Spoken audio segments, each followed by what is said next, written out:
Olá amigos, que bom vocês por aqui. Hoje vamos falar sobre espiritualidade, sobre dois temas complexos e polêmicos, que é o aborto e a existência do mal no mundo. Muitas pessoas dizem que Deus não existe, porque se existisse ele retiraria o mal do mundo. Mas isso não procede, esse argumento não tem lógica. E durante esse vídeo, esse tema, esta conversa que nós estamos tendo, eu vou demonstrar isso. Mas antes de mais nada, dê o seu joinha, se inscreva no nosso canal, porque isso é muito importante para nós. Então vamos ao tema de hoje.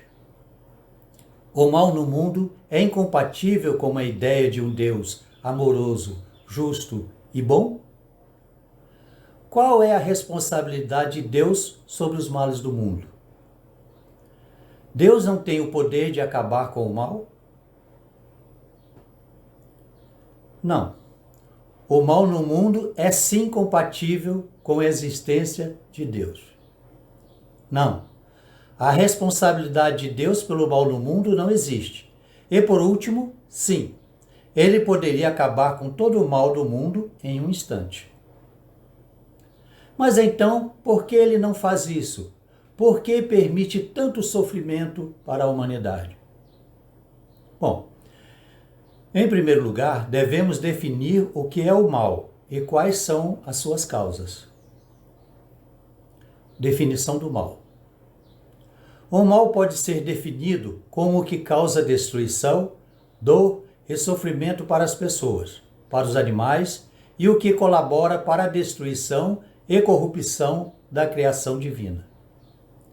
O mal pode ser também definido como o desrespeito e a rebeldia para com as leis de Deus.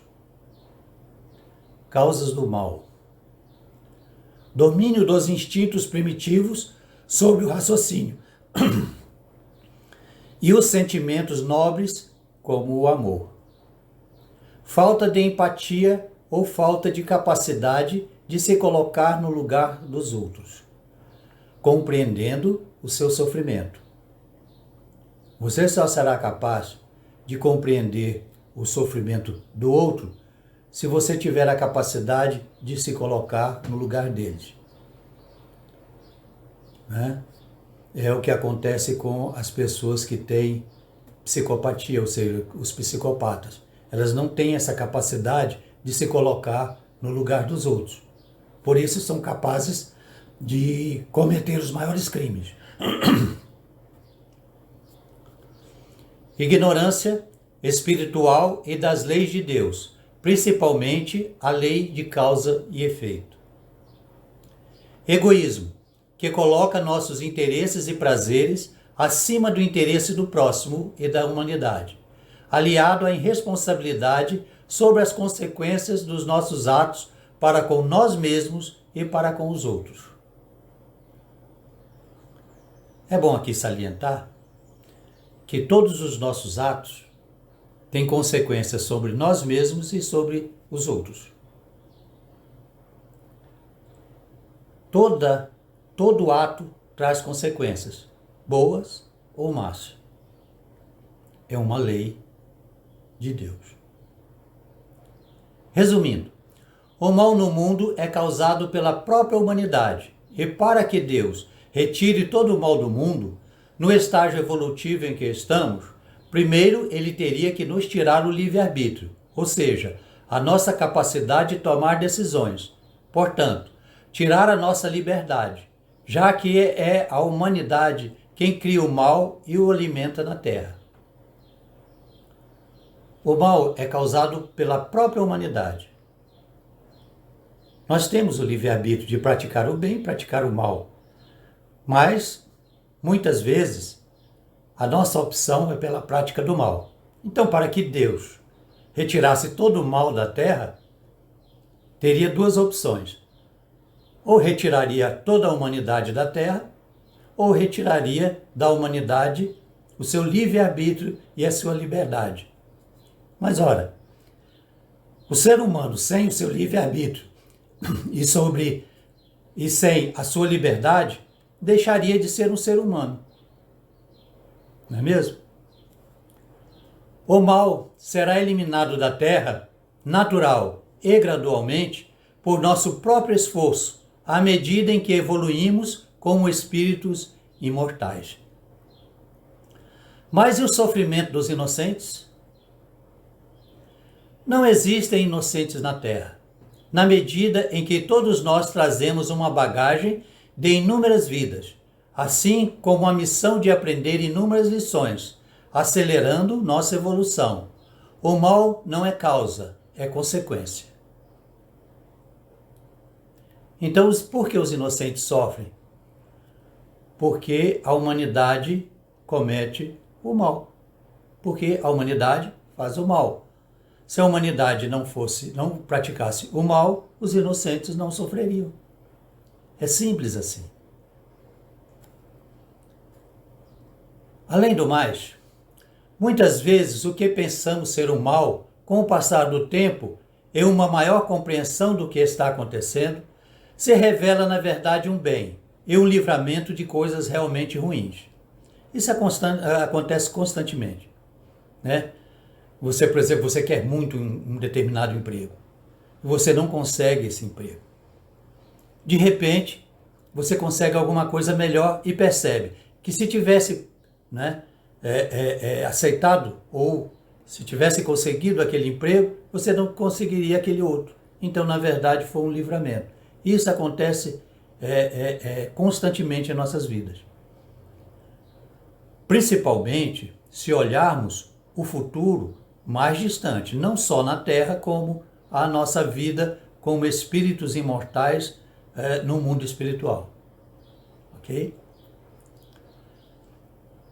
Em primeiro lugar, para Deus e o mundo espiritual, a morte não existe.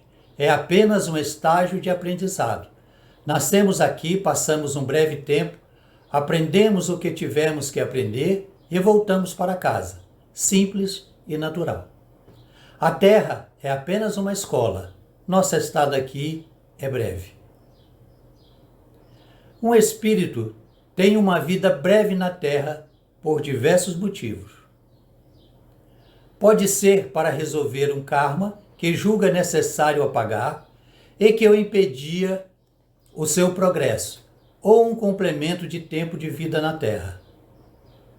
Pode ser uma opção do próprio espírito, uma passagem breve por este planeta, pela vida física.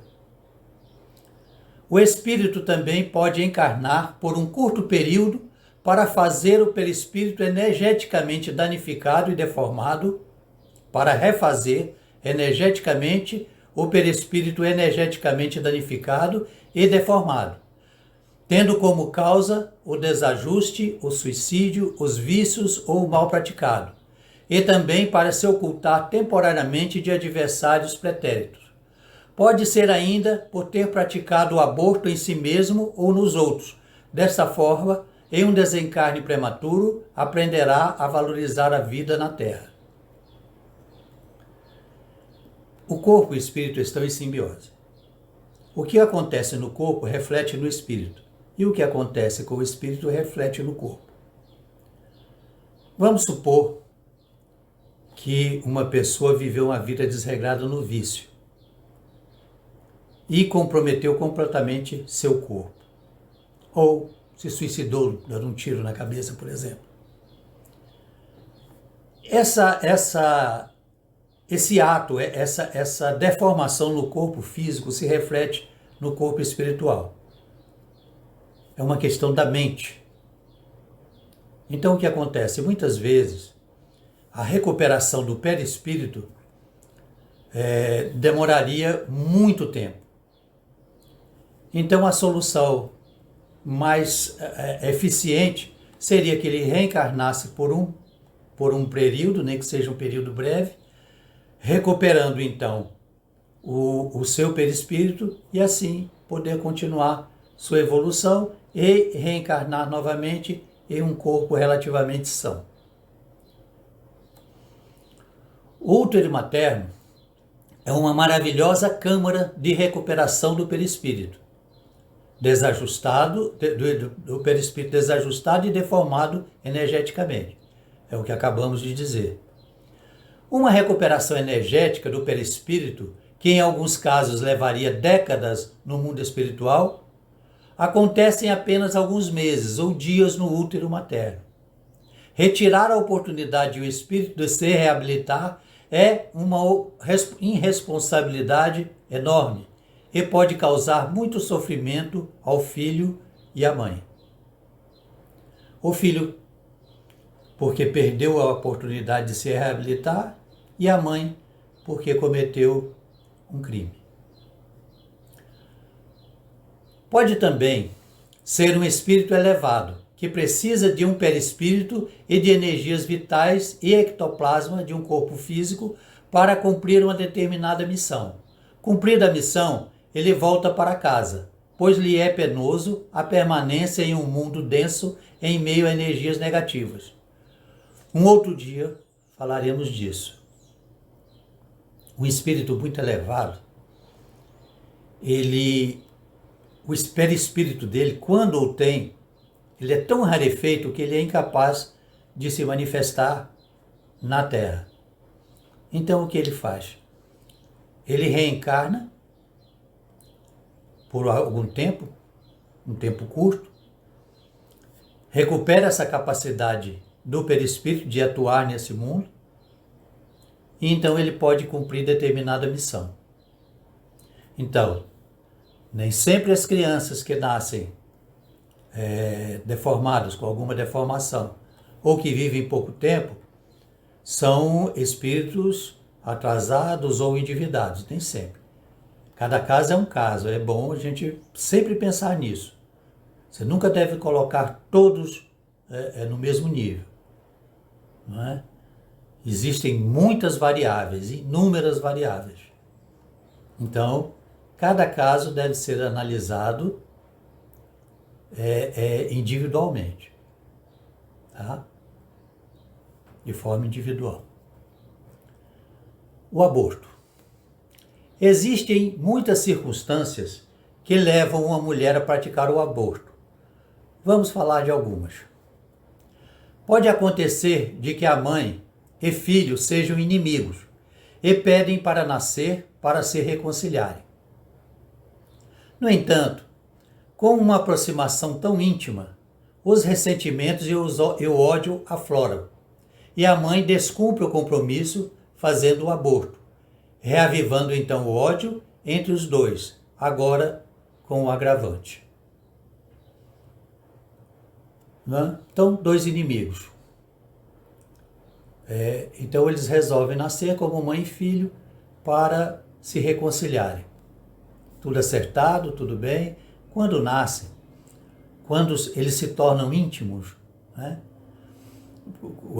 com o advindo da fecundação, o que acontece? Muitas vezes aquele ódio que havia durante muito tempo, às vezes séculos, ele retorna. Então a mãe passa a odiar, consciente ou inconscientemente aquela criança. Essa é uma das causas. Então ela resolve fazer o aborto. Só que isso agrava mais. Porque se eles já se odiavam anteriormente, agora eles têm mais um motivo, e um motivo grave para se odiarem. E isso pode levar muito tempo para ser resolvido. Muita dor, muito sofrimento.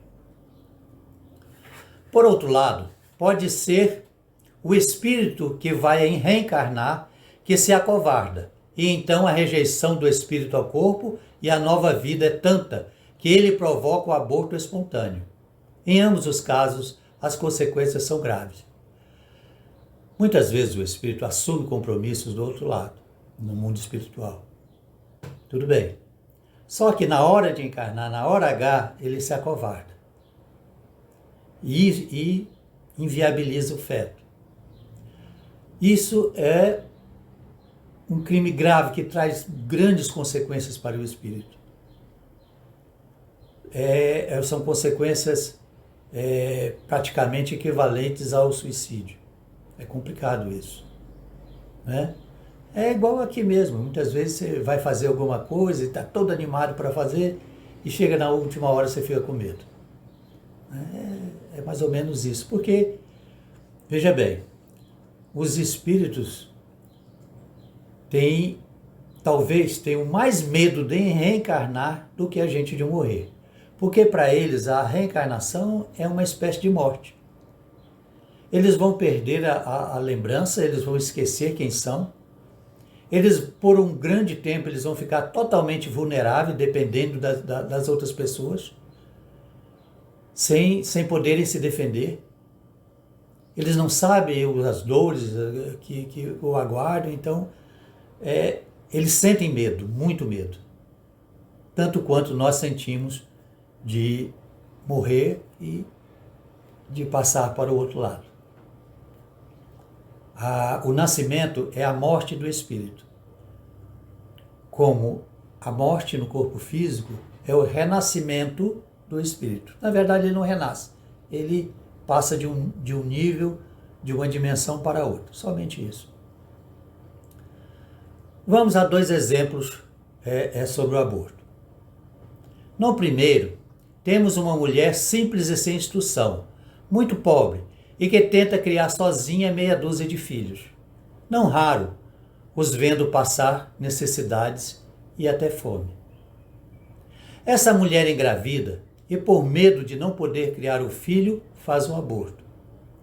Aí vem a justiça e prende essa mulher porque o aborto, em vez de ser um problema de saúde pública, é crime. Agora, quem vai cuidar dessas crianças sem uma mãe? Que mal ou bem ela os criava e os educava. Provavelmente serão criadas nas ruas e se tornarão viciadas nas drogas ou aliciadas pelo crime. De qualquer forma, sua vida será curta e sua existência, sua reencarnação estará perdida. Entre aspas. Porque nada é perdido. No mínimo, você adquire uma lição. Neste caso, não conseguiríamos reviver o feto e ainda condenaremos 6 crianças à morte. Ou seja, com a prisão da mãe, o feto não voltaria à vida. Mas, em compensação, nós estaríamos condenando 6 crianças, neste caso em que exemplificamos. Em outro caso, temos uma mulher rica que engravida e por motivos egoístas e motivos de vaidade, orgulho, elas resolvem fazer o aborto. Mas elas têm condições de criar o filho. Então ela o faz por motivos egoístas. É bem diferente do primeiro caso. Mas não vai acontecer nada com ela. Porque neste caso, ela faz o aborto em segredo em uma clínica de luxo, ou viaja e faz o aborto em outro país, onde o aborto é legal e permitido. Como podem ver, o tema aborto é extenso e complexo. O aborto é só o desfecho de um drama, que muitas vezes tem origem em um passado distante. Não estou julgando quem faz o aborto. Quem sou eu para julgar? Também, como espiritualista, não o defendo. Pelo contrário, tento demonstrar as consequências deste ato. É preciso lidar com a questão do aborto com racionalidade, compaixão, compreensão e amor. Muitas vezes esse ato é praticado em momentos de desespero e loucura. Cada caso é um caso. O objetivo desta matéria é alertar para as consequências desse ato e não julgar o próximo, pois somos todos imperfeitos. Não cabe a ninguém julgar ou criminalizar a mulher que pratica o aborto. Este é um caso entre mãe e filho, de espírito para espírito, e envolve questões e situações que não compreendemos. Qualquer atitude ou intervenção que não seja feita no sentido de ajudar com muita compreensão e amor, pode agravar a situação e causar mais sofrimento, além de aumentar a responsabilidade de quem intervém de forma indevida na vida e nos dramas dos outros. Nos casos de aborto espontâneo, também pode acontecer de não ter espírito algum no feto, apenas matéria. A gestação frustrada pode ser uma prova para a mãe aprender a valorizar a maternidade, ou um alerta para o sexo desregrado e irresponsável. E pode ser simplesmente um problema de malformação do feto, que interrompe a gestação. Como já disse, cada caso é um caso e nada acontece por acaso. Morte de crianças e jovens. Complemento. Na grande maioria dos casos de morte prematura de crianças ou jovens, os pais, como espíritos, e por ser um acontecimento muito importante na vida das pessoas, têm conhecimento de que isso vai ocorrer durante sua vida na Terra, pois na maioria das vezes este acontecimento faz parte da programação da reencarnação dos envolvidos e acontece com um objetivo definido. Mais uma vez, nada acontece por acaso. É bom lembrar também que programação de encarnação não é destino, portanto, pode mudar durante a encarnação, conforme os acontecimentos ou modificada pelo livre-arbítrio e pelas decisões que tomamos. No decorrer da vida, conforme forem os acontecimentos e as atitudes que tomamos, essa programação pode ser alterada. Né? No caso de um jovem que teria que morrer, por exemplo, aos 20 anos, pode ser que ele tenha uma sobrevida de mais 10 ou 15 anos. Isso pode acontecer. Isso geralmente é avaliado pela espiritualidade superior. Se for o caso, acontece.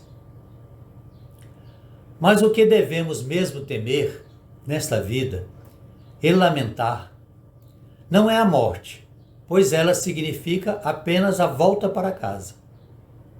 O mal que devemos temer é desperdiçar uma encarnação e uma oportunidade de evolução. E, ao mesmo tempo, agravarmos a nossa responsabilidade pelo mal e pelo sofrimento causado a nós mesmos e aos outros. E, desta forma, saímos deste mundo mais devedores do que quando aqui chegamos. Nós viemos aqui para evoluir, para nos tornarmos melhor. Nosso objetivo aqui deve ser um só. Muita gente procura o sentido da vida. O sentido da vida é este: você deixar este mundo um pouco melhor, mesmo que seja um pouquinho, do que quando você o encontrou. E você mesmo sair deste mundo, deixar este mundo um pouco melhor do que quando chegou. É esse o nosso objetivo. Cumprindo esse objetivo, nós galgaremos mais um degrau na escala da evolução. É claro que devemos combater o mal e nos indignar com ele e desejar a justiça. A omissão perante o mal nos torna cúmplices dele. Mas não adianta combater o mal com o mal. É como tentar apagar o fogo com gasolina. Ao combater o mal com o mal, você apenas o alimenta e fortalece. Não tem como fazer justiça com injustiça. Não tem como combater o crime cometendo crime. Não tem como você combater um monstro praticando monstruosidades, pois você mesmo se tornará um monstro. Também não devemos superestimar o mal, como se ele fosse maior que o bem, pois não é. O mal não é maior e mais forte que o bem. Ele apenas é mais escandaloso, espalhafatoso e barulhento. Já o bem é simples, discreto e humilde. Se uma pessoa salva vidas, aliás, quando uma pessoa salva a vida de outra, isso acontece a todo momento no mundo? Nada é dito. Muitas vezes, na grande 99,9% das vezes passa batido.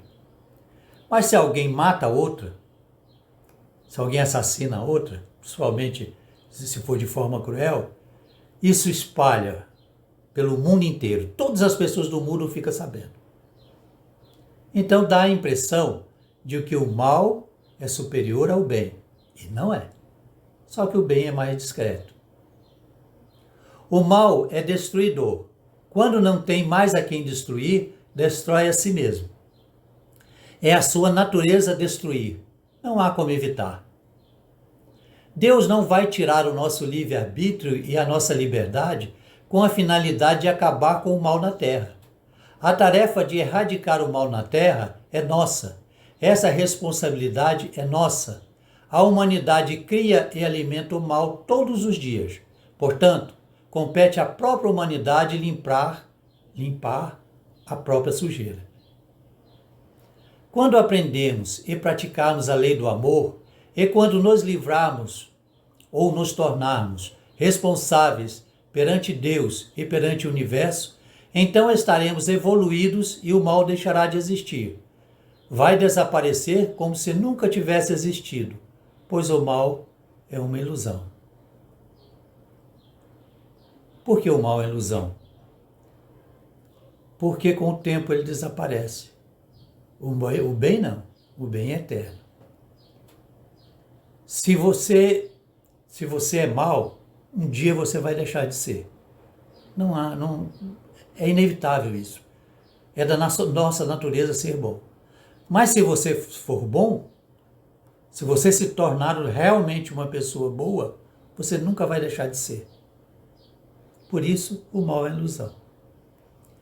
Ao evoluirmos, a ignorância e a sua filha, a maldade, se tornarão apenas uma vaga lembrança. Talvez nem isso. A felicidade é incompatível com a maldade. Ou você é feliz ou é mau. Ser os dois é impossível. Geralmente a pessoa realmente boa é feliz, porque a felicidade vem de dentro, é uma conquista da alma. Só as pessoas boas e equilibradas podem ser felizes de fato. Sua felicidade vem de dentro, pois é uma conquista da alma. A felicidade deve ser conquistada. Os maus, por outro lado, não são verdadeiramente felizes. No máximo, têm fases de euforia passageira, que nunca satisfaz plenamente, exigindo cada vez mais esforços para se manter. A euforia, seja ela causada por drogas, ou por aquisição de bens materiais, ou aquisição de domínio sobre uma pessoa, ou poder sobre as pessoas, ela passa, ela é efêmera. Né? Agora, por quê? Porque ela depende dos outros. Ela depende do meio ambiente. Já a felicidade é interior. Ela não depende de nada. Euforia não é felicidade. A euforia é agitada e alucinante, como a paixão. Tem causa externa e depende do ambiente dos outros. A felicidade é interior e é calma, equilibrada, tranquila e não depende do ambiente e de ninguém. A pessoa não apenas se sente feliz, simplesmente ela é feliz, incondicionalmente feliz. Uma felicidade que não lhe pode ser tirada, por ser uma conquista da alma. Toda conquista material pode lhe ser tirada, mas uma conquista da alma, jamais. Procure se tornar uma pessoa melhor, mas sem fanatismo e sem pressa. Um dia após o outro, se reerguendo e recomeçando a cada recaída no erro, pois as recaídas são inevitáveis. Não pense que você vai conseguir se tornar um santo nessa terra. Não vai. A reforma íntima, o progresso moral e espiritual é lento. Né? Ele é conquistado a cada dia. A a cada momento. Então, este deve ser o nosso propósito, né? Por exemplo, acordar de manhã, que bem eu posso fazer hoje? Você vai na rua e dá um sorriso para um estranho, um bom dia. Você já fez uma coisa boa. Toda vez que você for fazer alguma coisa, você imagine. Uma pessoa boa, honesta e íntegra faria isso que eu quero fazer? Pergunte também, isso vai me prejudicar ou prejudicar o outro?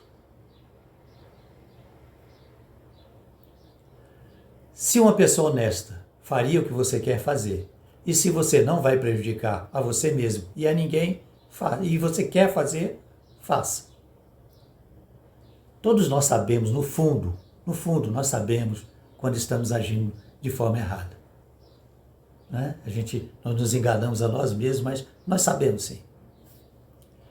Nossa missão na Terra não é a santidade. Esqueçam isso. Nossa missão é deixarmos o planeta Terra, que nos acolheu, um pouco melhor. E nós mesmos também, nos tornando um pouco melhores do que quando aqui chegamos. Nunca é tarde. Não se preocupe. Deus espera o nosso tempo. Ele é um pastor perfeito e amoroso. Sob seus cuidados, nenhuma ovelha se perderá. Não importa o quanto ela seja rebelde.